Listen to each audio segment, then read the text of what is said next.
Welcome back, everybody, to the LCS studio for the deciding game between the Ninjas in Pyjamas and Vitality. Now, it has been a close matchup so far, and we are ready for a thrilling conclusion in this final battle.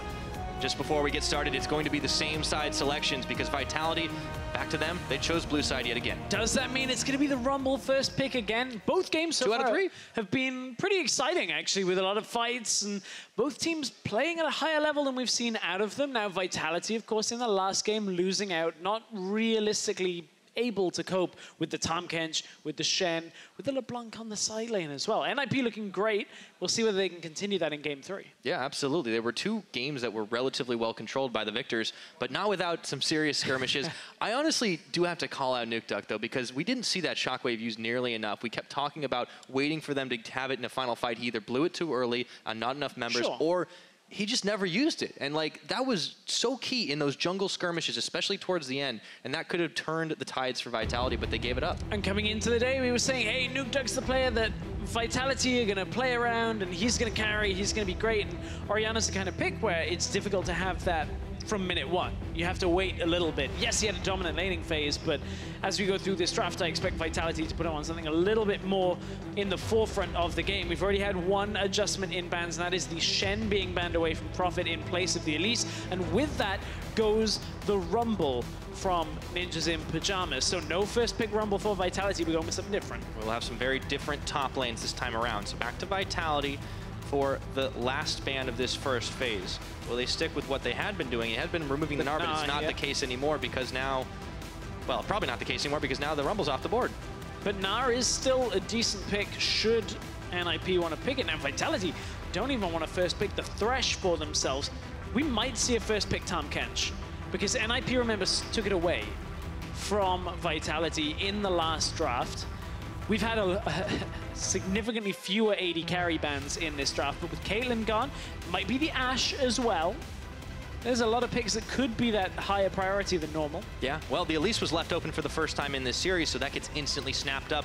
But as you suggested, this could give the Tahm Kench and the Ashe over to Ninjas in Pyjamas. Now, this is a champion that everybody has prioritized in general. Generally, about 95% of games we have at least picked or banned. Djoko has only played it once this split so far. It hasn't been a high priority for Vitality, but because they prioritize it here in this game, Tahm Kench goes away.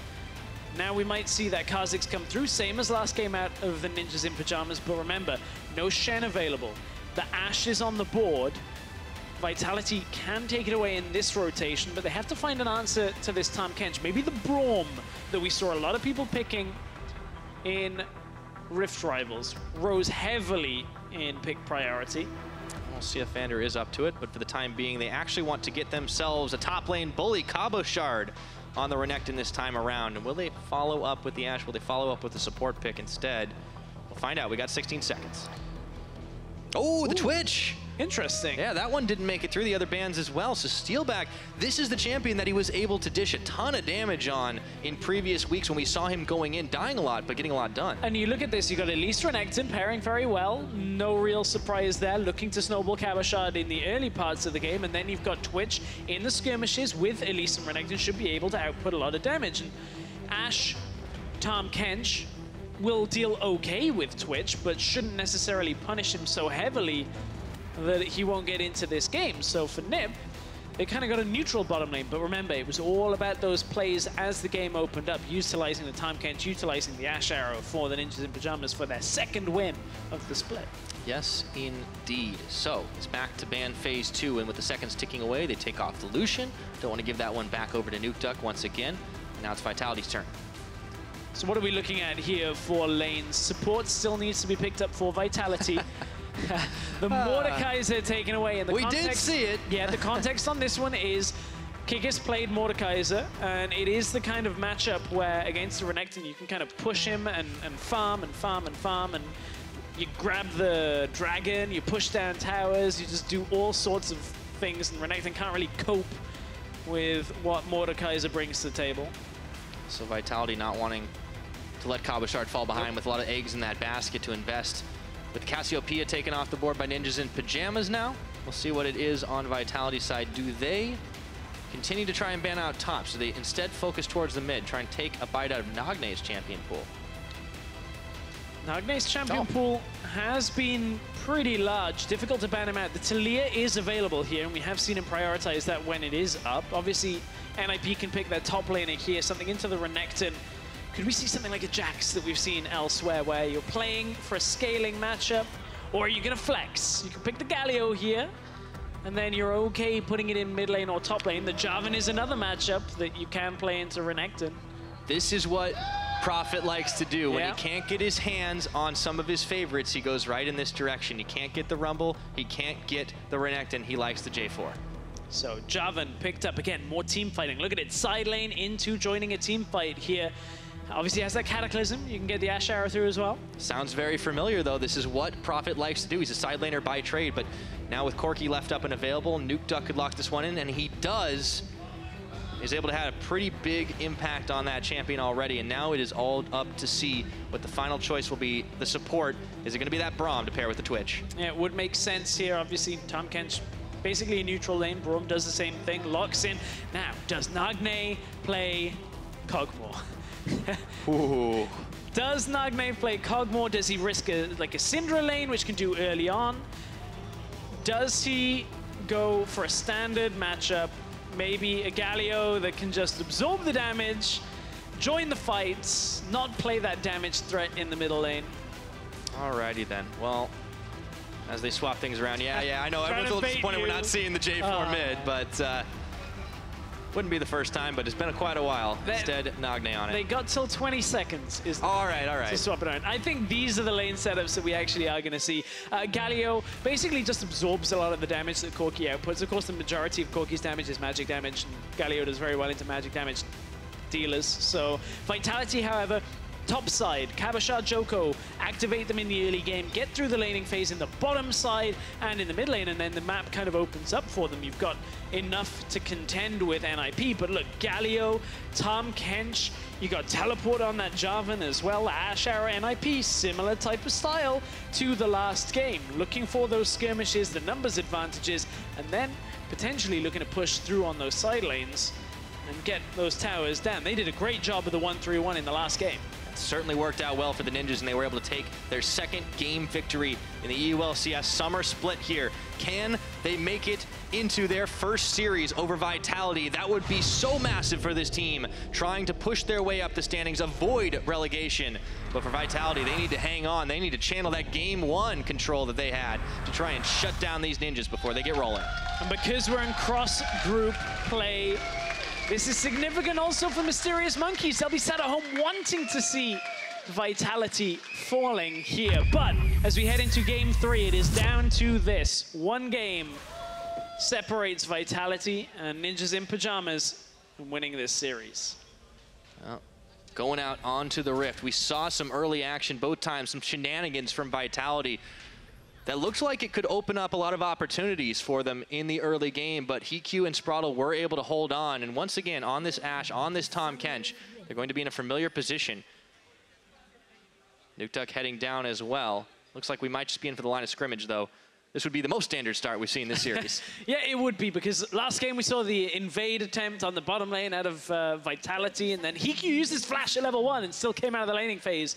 Not too bad. But what I liked of HeaQ, what I thought he did well, always using that Ashe arrow. Just trying to fire it out, get a fight started, get a flash, try and get somebody. And again, NIP have that Ashe. I liked watching their play. I want to see them do the same thing again. Yep.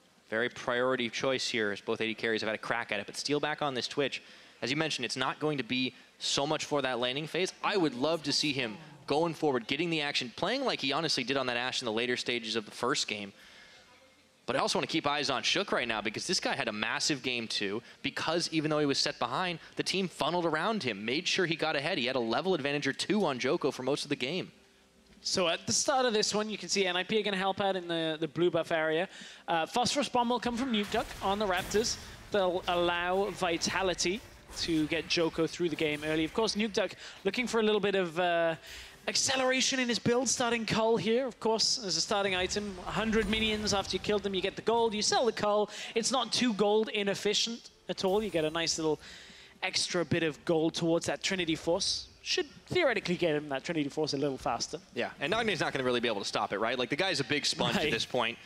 So while Nukeduck may not be able to make those big flashy plays in lane, he's not going to need to. I mean, we've seen what he can do with the package Valk to cut off a team, separate everybody, and this is what Vitality are going to want to do when these team fights come rolling around. But in the laning phase, we'll talk about the top lane in a minute because it looks like Sprattel was taking a little bit of damage level 1. But Cabochard's being the one who's already pushed in by Prophet. Yeah, and Prophet has a decent early game trading on this Jarvan. You can see hit level 2 early, had the ability to go aggressive towards Cabochard, and that was what Cabochard was respecting. But there's minions behind the wave here that Cabochard will pick up under tower. And now Prophet's going to try and find Djoko. Ooh, Djoko might find him. Yeah. Base check Cocoon right into the lands. Cocoon. Double buffs here. Prophet's already at half health. Oh, no! Uh-oh, this could be trouble. And Sjokz incoming. Oh, Prophet, he skilled W. He doesn't even have his E. Nukeduck! Oh, no! Oh, phosphorus bomb. First blood. Prophet, Nukeduck smelling the opportunity. Prophet had skilled W, so doesn't have the EQ ability to get out, and ultimately kind of ends his life there. He couldn't check over the wall with a standard and ends up dying. We talked about how it should be Cabochard and Djoko. They'll, you know, Elise, Renekton, everybody knows you gank top lane. Well, now you kind of got a kill on your mid laner accidentally by it, but that's great for Vitality. They aren't going to mind about that. Yeah, I mean, Prophet, he looked like he was going to be safe if he had just stayed in lane, but he ends up ganking himself. Yeah, Prophet is looking to place a ward down here, but Djoko kind of expected this with Prophet shoving the top lane. One of the reasons you would do that is to move down into the jungle, place a ward, and then Nukeduck roams up, flashes forward, gets the kill. Easy pick-off. That's going to help him get that Trinity Force. He's nearly a quarter of the way through that cull as well. Yeah, I mean, Nukeduck, he's got the eye of the tiger when he wants to go in for the kill, so that gold's certainly going to help him out, and the fact that he's kept up even with Nagne, yes, 5 CS down, okay, he's got the kill, so it doesn't matter. And it's a great start. This is reminiscent of Game 2 with the amount that NIP are putting into trying to get Sjokz ahead of Djoko, but this time it has backfired. Djoko was spotted out on that ward, as now Cabo tries to go into the jungle with him. But look at how low Sjokz is. Djoko doesn't know this, of course, didn't have vision on him, but that means Sjokz cannot assist Prophet here, and Prophet with no flash. He does know that Djoko's there. Yeah. Just has to be careful. Like, Sjokz, I don't even think... oh, God, if he goes in this bush. Uh-oh. He saw the ward get placed. Djoko knows he is there. Well, they might be setting up for 2v2 They dive. haven't seen his health bar, so they don't know he's low. Oof, mind games. All right, so they don't go in for it, all said and done, just sitting on the first blood gold that they have right now. Checking back in with the mid, Nagne is able to get a Shield of Durand out, pushing Nukeduck back for just a little while. And Nagne opting for the double Dark Seal. Of course, after the Doran's Ring changes that took away the mana, you can now build this Dark Seal. Gives you just more sustain on the potions, of course, that come through. But the one thing that Nagne will still struggle with is pushing. Galio used to be really good at just using Q, and you'd get double Doran's Ring, sometimes even triple, and you just constantly use Q and push the lane. You can't do that so effectively anymore, and that's one of the reasons why Nukeduck just goes cull and doesn't really care about this matchup. He can push it out, utilize the Phosphorus Bomb, get a lot of damage on the minion wave, and Nagne is forced to respond by trading his mana in response. Yep. At least he'll have a lot of regen up thanks to those Dark Seals on the Biscuits. It gets a little bit extra that they still stack on, making sure that all the vision is nice and cleared away. I do want to see where Sjokz ends up going because he spent a lot of time up in that top of the low health bar. Once again, NIP trying to do their best to spot out wherever Djoko is, despite the early first blood that Prophet fed over. That seems to be the key to keeping NIP in the early games. Is investing in Sjokz, and then you profit. Everything will be great if you invest in Sjokz early, but Sprattel now exhaust onto Vander. Oh boy, flash away. Gets that flash, and again, we talked about how the laning phase should be somewhat neutral between the two. There shouldn't necessarily be any kills going on with the Braum, with the Tahm Kench. Everything should be just even, but now with that flash down, Vander has to be a little bit more careful. Djoko cannot afford to clear that ward because they haven't seen Sjokz in so long. Sjokz could theoretically be on the top side on Raptors already, so you don't want to go aggressive, clear a ward in the face of a Jarvan and a Kha'zix. That would be nearly suicidal. Yeah, the unseen bug is often the deadliest, and while Vitality can't get eyes on him, it is a little bit rough for them. Even though they have this lead, it's all on just the first blood. Gold game, relatively even aside from that. It's just a few CS here and there that's really making the difference. And it seems like there's going to be a lot of tension mounting until we get to these level 6 points and we can start seeing globals come into play. Both teams are going to be waiting on this. You got the Twitch, needs to wait for skirmishes. You got Corki, needs to at least wait for Trinity Force for Vitality. And the same can be said on the other side for Ninjas in Pyjamas and their composition. they are going to be more reliant on Prophet than Vitality will be reliant on Cabochard. Cabochard is building for lane, double Dorans now with a longsword on top of it. Prophet needs to dominate this lane. He needs to be able to go aggressive, control, and deal a lot of damage because he is one of the secondary damage dealers here for NIP. Yeah, unlike last game, a little different. Now, Sprattel is going to find out Djoko here, making his life a little difficult as he gets the lick on. Cocoon is going to land and stop up the red buff. For the time being, Sprattel really going all in. Now, Prophet, he's going aggressive, but he's a level down versus Cabochard, and with the Dominus on, he just can't afford to keep fighting. And this is the difficulty, because Jarvan will take over later. He's not going to be in control right now. And if Cabochard can accrue enough of a lead that when Prophet comes to the first few fights, he's not ready, he doesn't have the itemization, then Nip, they've got a Galio who's not going to do damage, you've got Sjokz who Vitality have tried to put behind, and then HeaQ is the only damage threat that would remain. Could be a difficult thing for NIP to overcome if Prophet can't get himself into this game. Yeah, somewhat narrows the win condition just a little bit. But we're still very much in the early phases of this game, right? It's very little difference in both teams waiting. We're just kind of trying to see who's going to come out with a little bit of an edge, because we had talked about in the series, it's all been about getting an advantage in the early game. That's how these two teams had found relative success earlier on. But because they're waiting a little while, we kind of have to see if that's going to break out in any of these lanes. Teleport coming back up for Prophet on the top side, and Sjokz is here. This cull for Nukeduck plus the first blood is going to line up near perfectly.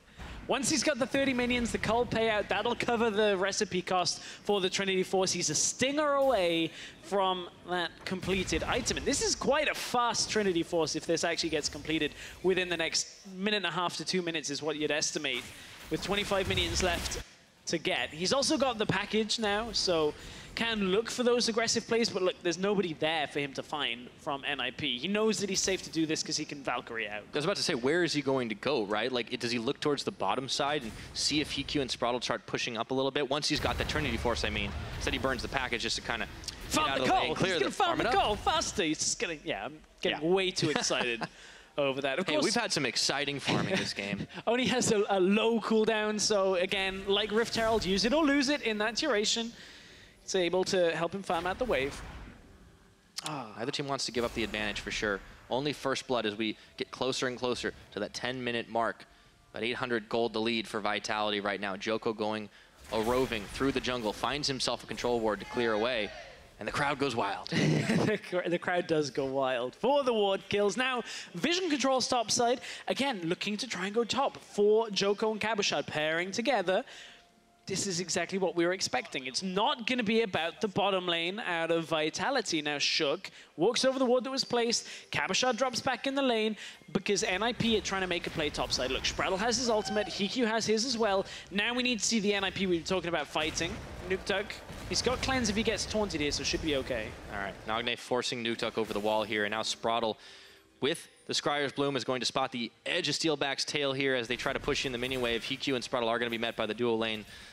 So, both teams matching each other really well right now. Yeah, matching on the top side, no real gain to be had. And now with an Infernal Drake up on the map, you would anticipate a lot more emphasis on the bottom side, which Sprattel kind of throws a BM recall out, trying to bait Vander forward, because look where Sjokz is. If they can actually get an engage started, they might have been able to, as HeaQ was sitting in the bush, may have been able to pick up a kill for themselves, because Djoko is on the bottom side going for that Infernal Drake. Yeah, Sjokz has done a lot of this waiting around and trying to bait Vitality into going for the plays, but while it's all happening, Djoko has had the opportunity to move around the map a little bit more freely. And that's something that Sjokz in general does, is Sjokz will wait around a lane. He will sit back in a lane, in a tri-bush, trying to just counter-gank. It was something that Trashy did very well for Splice last year.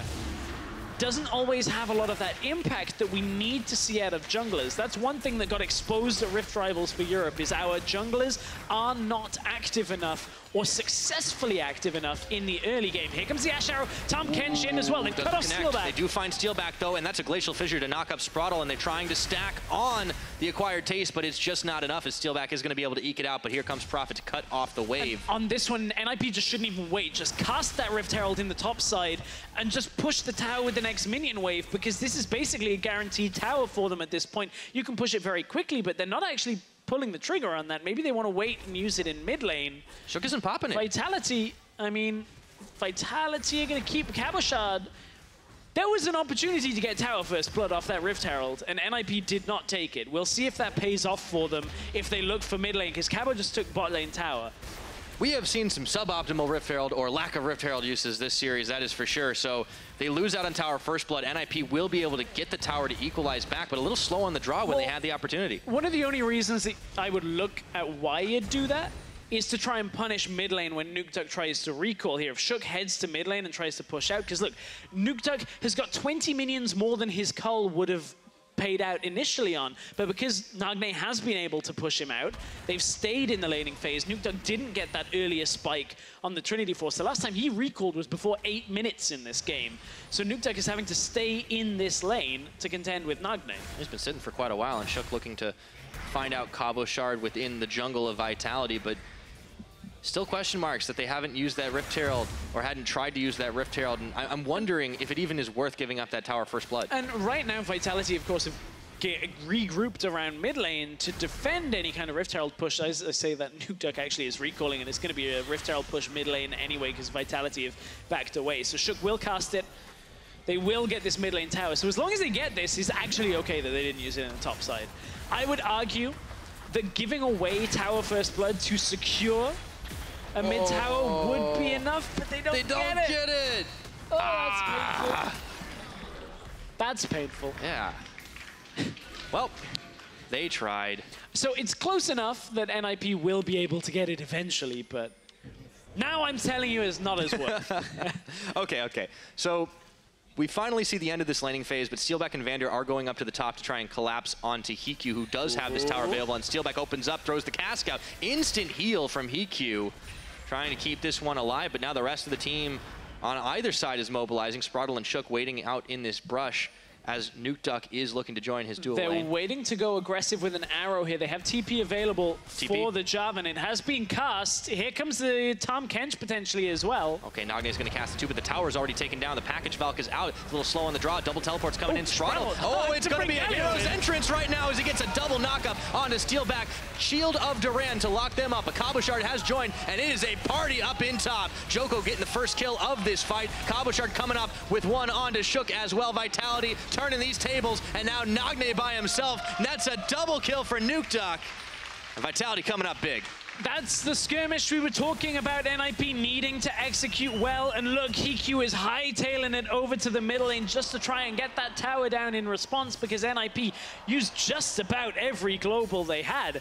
Getting the Tahm Kench in, Sprattel flashing forward to make sure that Galio had somebody to target in that fight, and ultimately, Nukeduck ends up picking up 2 kills from this exchange against the package here. Means that Nukeduck gets himself into safety. Sprattel flashes so that Nagne can actually get somebody with that hero's entrance. And then from there, we talked about Cabochard will be a damage dealer. Nukeduck will be a damage dealer. And here comes the damage. Look at how low Sjokz falls. Prophet got a good amount of damage out, but it wasn't enough. Nagne, what is a tank if there's no carries around to tank for? And NIP really end up backfiring on that team fight. Well, that opens the game right up for Vitality right now with that Trinity Force now on a BF sword as well. Nukeduck is starting to take off.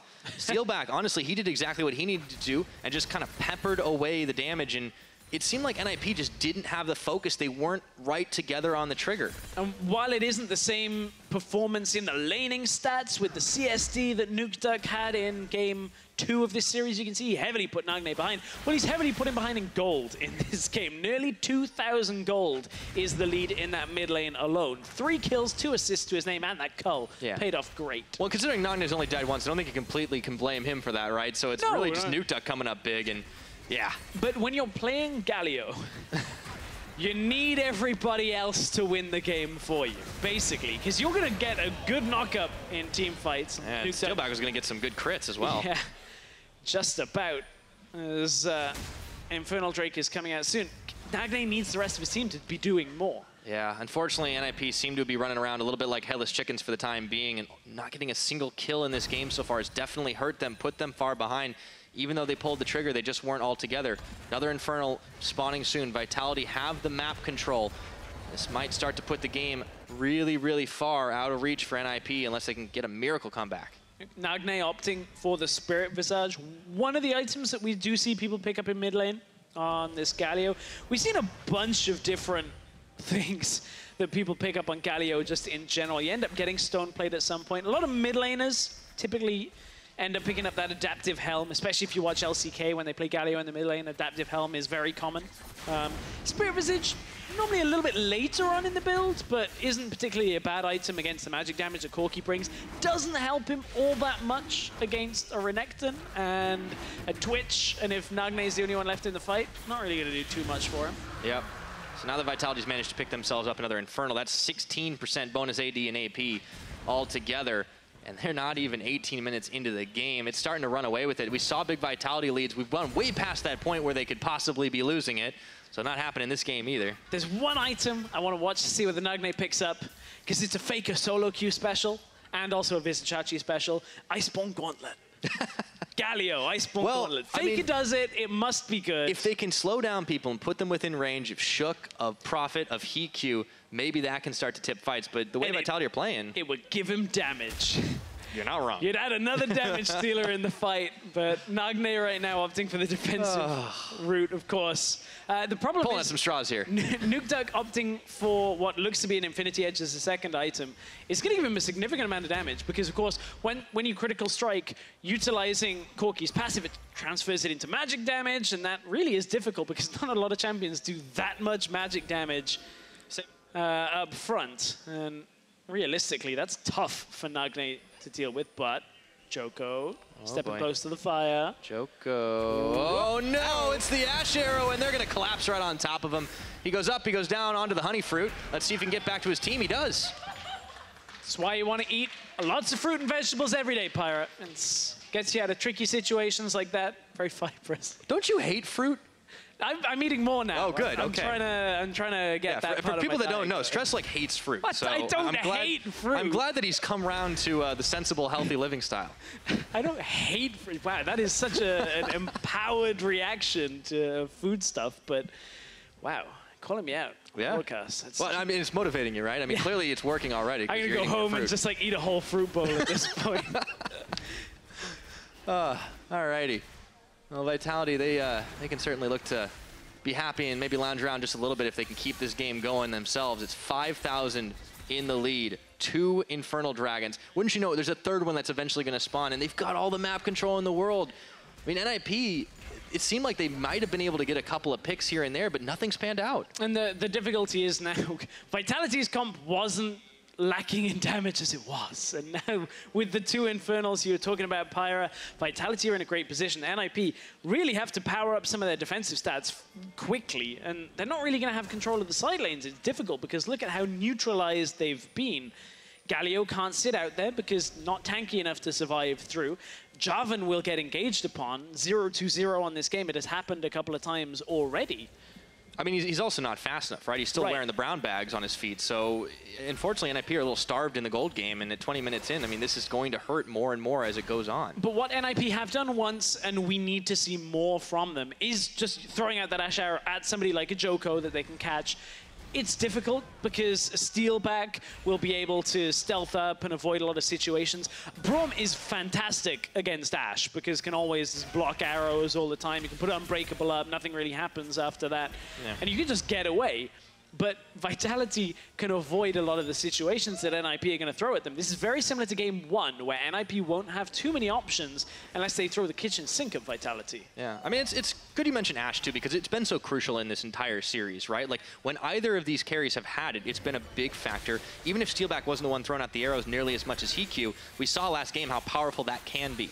Right, and Steelback in Game 1 on the Ashe, flashing forward, getting kills. High damage percent for Steelback. That's what we wanted to see from him, but HeaQ has looked great at the same time, and the fact that NIP gave over, Vitality gave over the Ashe in exchange for a Twitch is a very good indicator of what Vitality are going for. Teamfight damage. It's not about engaging a fight for Steelback. This time, it's about making sure NIP go down and stay down. Well, they were able to keep them on the back burner for most of Game 1. This is looking a bit more reminiscent of that. Although there were just no opportunities whatsoever for NIP to get involved. This time around, they have had a few. They just haven't been able to do anything with it. And this is a familiar tune we're seeing hummed right now by Vitality, looking around this Baron buff, keeping the vision cleared.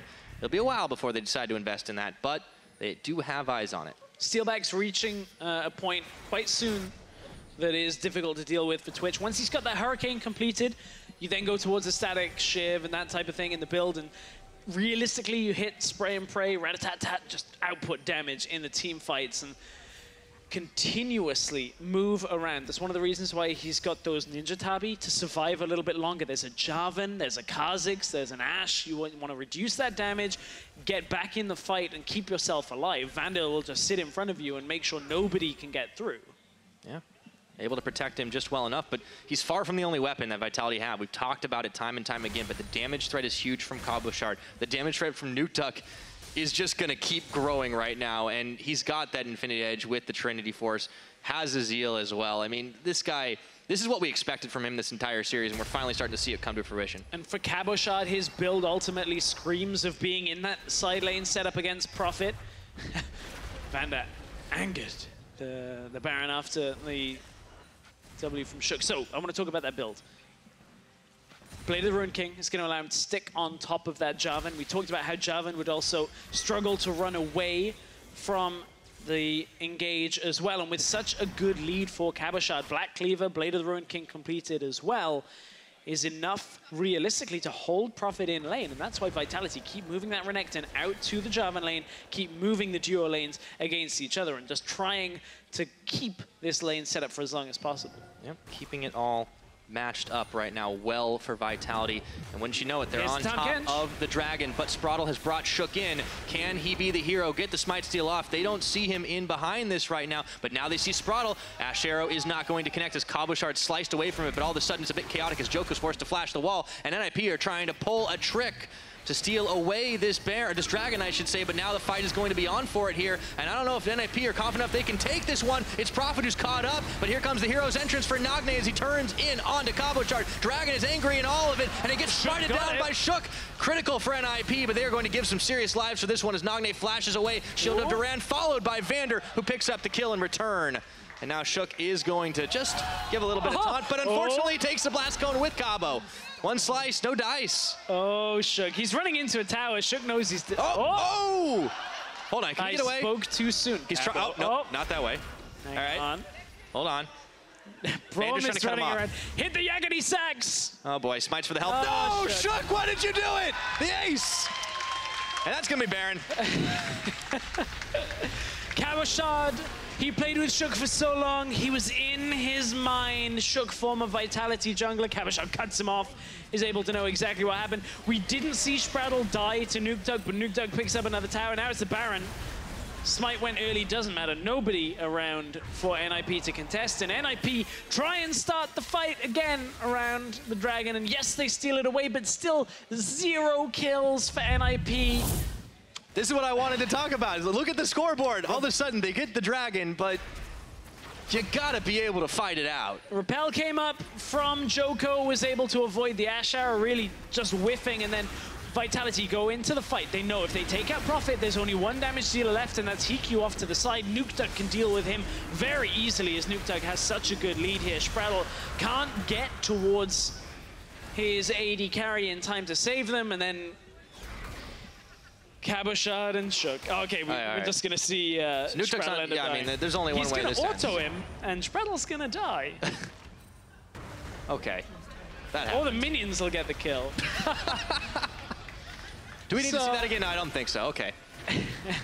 Wow, that's a big stark difference in damage between these two teams. I mean, this is the damage threats. They're on the base right now. Yeah, Vitality looking to push. This is the composition difference with running this Galio. It can be good, it can work out, but now Sprattel said Vitality, they want to keep going. Yeah, looking for Sjokz right now. He goes invis, and even Prophet's taking it up, and Nukeduck flashing forward for the double kill. Forget the base, we're going for the ace, but Prophet hops in. He gets one kill off. That's a triple for Nukeduck. Looking for the quadra. Can he go for it all? Looking for that penta on Nagne, and he does it. A penta kill for Nukeduck. Summer is the season of Nukeduck, and Vitality are about to crush through NIP for a 2-1 series win. Oh, they had some fun. NIP did, turning the tables in game number 2, but we're not even 30 minutes into this one. 15 kills, 10 of those belong to Nukeduck, and they are on the Nexus turrets. Looking to close this game out, only Sprattel there, and he knows there is not much he can do. This is going to be it. Vitality just turn to take down the Kench, and they finish it off in style. GG Vitality! The scoreline says 2-1 Vitality, but that third game was all about a clean win for the team, the French team. Vitality getting the win and realistically showing they are a step up on NIP. 100%. Not without some scrapes or scratches. They lost game 2, but they were able to close this series very convincingly. And when they get the comp they need, when they are able to play the style that Yamato seems to be bending this squad towards, they're finding success. This is their third series victory here in the European LCS Summer, and yes, playoffs are a far cry away, but this team is certainly looking to start climbing up those standings so they can keep this level going. We asked, give him something not the Orianna. The Lucian looked good in game 1, the Corki looked fantastic in game 3. We had to wait a few games before we saw the uber powerful Nukeduck, but that pentakill, oh man, we get some LCS big plays after all. He had his finger on the button, the ignition key was there, and signaled the launch in game 3 of the Corki, the daring bombardier. Nukeduck looking great in that game. Vitality, just in general in this series, game 1 and 3 looking strong. Do have to take a stop and commend NIP for game 2 because they found a play style that worked for them. And again, you can see the improvements coming through from NIP as well. It's just not quite enough to be earning series wins here. And that's still a problem for NIP. Still 0 series wins on the board. Yeah, but they did pick up a second game win. They've done it against Unicorns. They've now done it against Vitality. And this is, as we said, a lot of growth for this team. Obviously, it's going to be really, really rough for them to kind of climb out of that relegation zone, but if they can survive and if they can play like that, I honestly don't think they're going to have too much of a trouble against challenger teams and even might be able to knock off a couple LCS squads along the way. So we can see that once again, come spring, that could be a solid team. Right now, they're still growing. Well, they got to keep going with this improvement. Got to keep stepping it forward with the compositions they're playing, but I think we just have to bring it back to Vitality. Yeah. Because they win the series and in 2 games look great. Deficio may have been off the hype train in game 2, but certainly he'll be back on it after that game 3 performance, because a lot better there. They neutralized Sjokz once again in the early game, got the kills, and then Nukeduck just went, okay, I've got an early Trinity Force and Sorcerer's Shoes. Now it's my time to shine in this game. And if you ever want to know how to make player of the series, that's how you do it. Get yourself that pentakill right at the end, and it is Nukeduck who is our player of the series. I mean, surprise! Honestly, he's proving time and again why he is so valued by a lot of the other LCS players, why he's talked up by us right now, because he is having these impressive performances. Not all the time, but when he goes off, man, he goes off. He really does. And I believe we're setting up for an interview with some of the Vitality players. A couple of players that we would just want to touch on before we get to that. Steelback looking better. Yeah, his kill performance, and not just sitting in the back and kind of pecking away, his damage is actually getting much more consistent. Right, he was being active, didn't realistically give up many deaths in the games. A lot of damage output, which is what we criticized Steelback for coming into today. That Jhin statistic with 14% damage was just completely obliterated by the Ashe over 30%. I'm pretty sure his Twitch damage was significant, despite not picking up a kill. We don't even need to look at it. He got a lot. Nukeduck was the one that carried through in those fights. Absolutely. So altogether, Vitality got the win in our first series of the week. So let's go ahead and send it over to Quickshot, who's ready with their bot lane. Hey, what's up, guys? Thank you very much, Dracos, Pyra, and Stress. I'm joined here by Vander and Steelback, duo lane for Vitality. First of all, congratulations on the 2-1. What happened in game 2, Vander? Why did you guys lose that one? Well, I think our swapping wasn't that clean in the game. When we went top, we shouldn't have recalled, and then pressure beat them up. And since we didn't do it, then enemy had like tempo advantage, and they have this Shen, LeBlanc, annoying composition that if it's ahead, and then we didn't have a good engage as well. So it was pretty rough for us to play 1-3-1. We tried to run it down mid or take Nashor, which we did, but then we misplayed the team fight. So I think we had a chance on Nashor to win the game. But yeah. Needed to win the team fight. They didn't play the team fight correctly. And then we banned Shen and it was a bit easier. Yeah, definitely showed. 26, 27 minutes stomp in game 3. Steelback, it felt like every AD carry was banned this series, especially game 1. I think there was 6 or 7 of them. Ashe was a talking point for the casters and the analyst desk. What's it like when you are the AD carry and there's so much focus on your role and you have to go all the way down these tier lists. Well, yeah, when I saw the first game, there were so many bans, and actually the bans were on my main ADCs, so I had to fall back on Ashe, which I didn't practice that much. But yeah, Well, we play tomorrow, Fnatic, don't say it. but I played. I think Ashe is pretty easy to play, so I don't think you need that much training on it to be good. Well, it definitely showed. Your game 1 performance is fantastic. And Steelback, there's a lot of talk around your gameplay at the moment. A few weeks back, we looked at some of the damage problems in Vitality. Now, it's not only something that's related to you, it's with the whole team. What's it been like having a slow start to summer and now ramping up after a pretty good win? Well, yeah, our early in the split, it was kind of hard. We didn't have that much synergy, so maybe sometimes we're team fighting without me, so it was like hard to be together. But now I felt after this week of Scrim, I felt really confident in coming today games. So I'm actually happy because now I feel that we are a strong team, and I think we can actually go to playoff if we keep working like we do. Well, the chances are definitely there. Your guys' record now is 3-4. Splice currently have 4 series wins. They play G2 tomorrow. If they lose that and you guys beat Fnatic, I mean, it's a really close race. Vander, are you guys going to playoffs? I mean, you mentioned the Fnatic series. You'd have to win against UOL, H2K when you look further forward. I don't know about playoffs, but we're gonna work hard and then see what's gonna come for us. Like before, previous week, before the Rocket game, when 1 and 4, we were focusing on just securing our sweet vacation spot. But I think we are doing a good job, so maybe we can aim for more now. And obviously, we will do our best to get to playoffs and beat some better teams, since we only beat the weaker teams so far in the league. Yeah, it definitely seems that case. Fnatic on Saturday, as you're giving a wave to Odo. Who is going to win on Saturday between you guys and Fnatic? Will today's version of Vitality be strong enough to beat them? If we play like game 2, we probably won't win. But like if we play the same as we played in the game 3, we have a good shot. We could watch them during the Rift Rivals a lot. And I assume they will change something because it didn't work out against NA teams. And Fnatic, they want to have a strong showing internationally, right? So they have to change something. And they will test it on us. And we will see if they can do the new thing good enough. Well, let's see if they surprise you. One last question, Steelback. Today, you were the target of a lot of bans, managed to show through. Vander mentioned maybe Fnatic changed something. They've shown they don't really care about changing their AD carry priorities. That's something that's been very true. Do you think after Rift Rivals, that's something the team will change and that you need to be ready for when you face off against Reckless? Well, yeah, Fnatic usually play weak bot lane on lane, so that's their weakness, I would say, but they're really good at doing that, so we still have to play around that because they play weak bot lane, but they always manage to go even, so then in teamfight they will be more useful. So I think if we just play the lane good, we will get ahead on bot lane versus Fnatic. Very excited to see how that match plays out. Guys, congratulations on the win today. Thank you. Thank you. We're going to head to an ad break, and when we come back, H2K take on Rocket. Oh, Prophet, he's skilled W. He doesn't Flash. even have his E. Nukeduck. Oh, no. Phosphorus bomb, first blood. First target. Fight the Brenner. Look, Jarvan. Nice. Keep it up. Well played. Nice, good job, guys. On to Cabochard. Dragon is angry in all of it, and it gets shredded down by Sjokz. Critical for NIP, but they are going to give some serious lives for this one as Nagne flashes away. Shield of Durant. Kill them. Penta. Penta.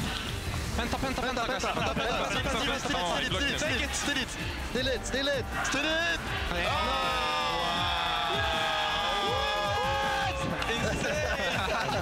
They go for it all, looking for that penta on Nagne, and he does it. A pentakill for Nukeduck. This is going to be it. Vitality just turned to take down the Kench, and they finish it off in style. GG Vitality.